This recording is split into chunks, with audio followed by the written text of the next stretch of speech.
George, let me kick things off here and say that the sanctions, roundly called watered-down sanctions, sure, they are sanctions. They're going to be actions against North Korea, but is it enough?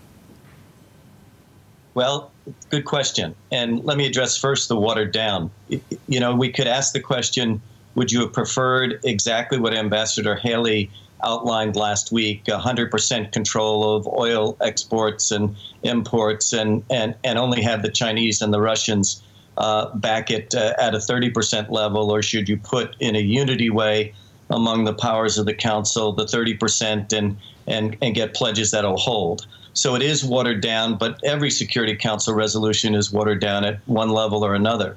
The question for these sanctions are the ones that I think have troubled us over the last 2 or 3 years. Sanctions are meant to kind of enrage and hurt a target, but they're only as good as the plan that goes with them diplomatically to engage the target.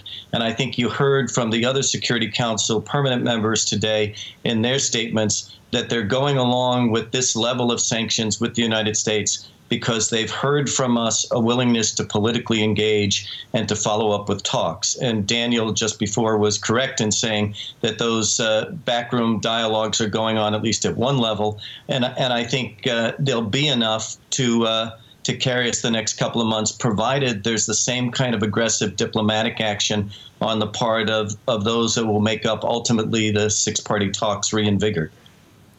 I guess that's the nature of diplomacy, that there will always be a compromise here. But is this a regime to be compromised with?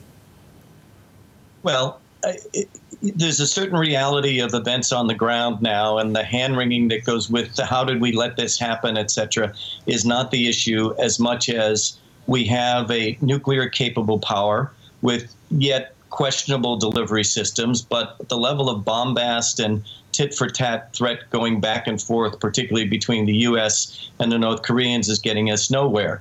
You can't threaten this group into giving away what they believe was Saddam's era and Gaddafi's era by giving away their weapons, and therefore they were invaded.